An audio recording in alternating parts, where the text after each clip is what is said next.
What's going on, guys? Globe here, and welcome everyone back to another Advanced Warfare video. And in today's Advanced Warfare video, what we're going to be looking at is the best elite submachine guns in the game. So guys, if you don't already know, in this game, basically for every single weapon in the game, except for the special weapons, basically there's two elite variations of it. Usually there's one that isn't as good as the other, and today we're going to be looking at the best elite submachine guns in the game. Last episode we did the best assault rifles. You guys told me to do this, and leave a comment down below telling me if you'd like to see the best elite snipers next or the best elite shotguns. Now, before we get into the video, I just want to say that all these stats I've gotten is from a link. It will be down below in the description. Basically, someone compiled this chart showing their two elite weapons for every weapon there is in the game, and he basically made it into different ranges. So he showed that the damage between different ranges, and he basically showed which elite weapon is pretty much better in terms of damage and more or less how good it is. So basically, I took that into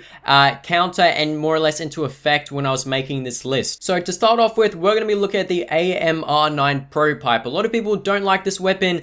I pretty much don't like it either. If it got a buff, it would make it a fun weapon to use. But this elite weapon is kind of odd, I guess you could say, because it actually has an inbuilt noob tube, and basically this weapon offers you +3 damage and the fire rate goes down by 2. And I've got to say, I've used the noob tube on this weapon and it's absolutely insane. It really is overpowered, and I don't see too much of a downfall on this weapon, but personally I see that this weapon does need to get a buff. Moving over to the second submachine gun on our list, we're going to be looking at is the MP11 Goliath. I'm pretty lucky to actually have this weapon. It gives you +3 damage and the handling goes down by 3. And I've got to say, this gun absolutely wrecks at close range. Once you kind of step out of close range, then you can kind of notice the downfall of the weapon. But I've got to say, the elite variation of this is so good at close range, and I feel that it even outstands the Squeaker at close range as well. So this is definitely going to be one of my top 3 submachine guns in the game. Moving over, we're going to be looking at the SAC-3 Blood and Glory. If this weapon was a secondary in this game, I would be pretty much abusing it because it is so good. So basically, this weapon gives you -1 accuracy, +1 fire rate. The handling goes down by 2 and the mobility goes up by 2. If you guys watch my live videos, I absolutely go ham with this weapon.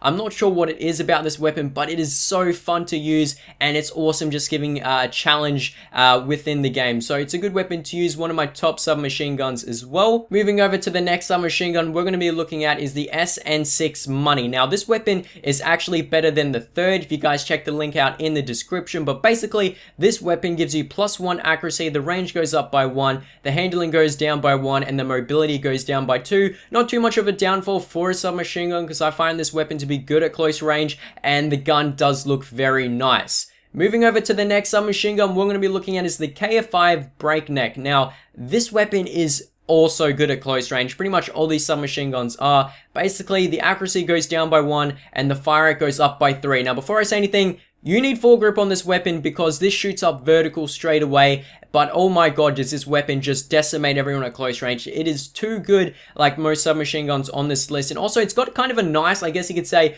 Pirates and Caribbean type of theme on the weapon. I quite like it a lot. Moving over to the last submachine gun, I'm probably going to get a lot of controversy over this, and that is going to be the AS-M1 Strider. Now, this weapon is actually better than the Speakeasy. Believe it or not, you can check out the link in the description once again if you want to see the damage stats between both of them. This gun actually outperforms the Speakeasy in terms of damage and also the time it more or less takes to shoot. So basically, this weapon gives you +1 damage, the accuracy goes down by 3, and the range goes up by 2. Now, personally, for a submachine gun, this is really good. Even though the accuracy does come in account here and there, I find that the Strider is probably one of the best submachine guns in this game. And also the Speakeasy is good as well. It's not the best or in terms of the Strider, but I gotta say it is a good submachine gun. And from the stats it gives you, there's more or less no downfall whatsoever. So guys, that's gonna be the video for today. What I want to know down below in the comment section is, what is your favorite elite submachine gun in the game? That'd be awesome to know. Also, what I want to guys do is leave a comment down below telling me for what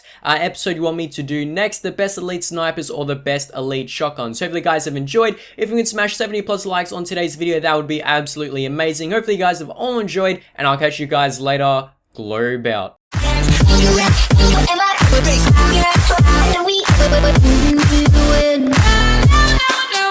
Meanwhile,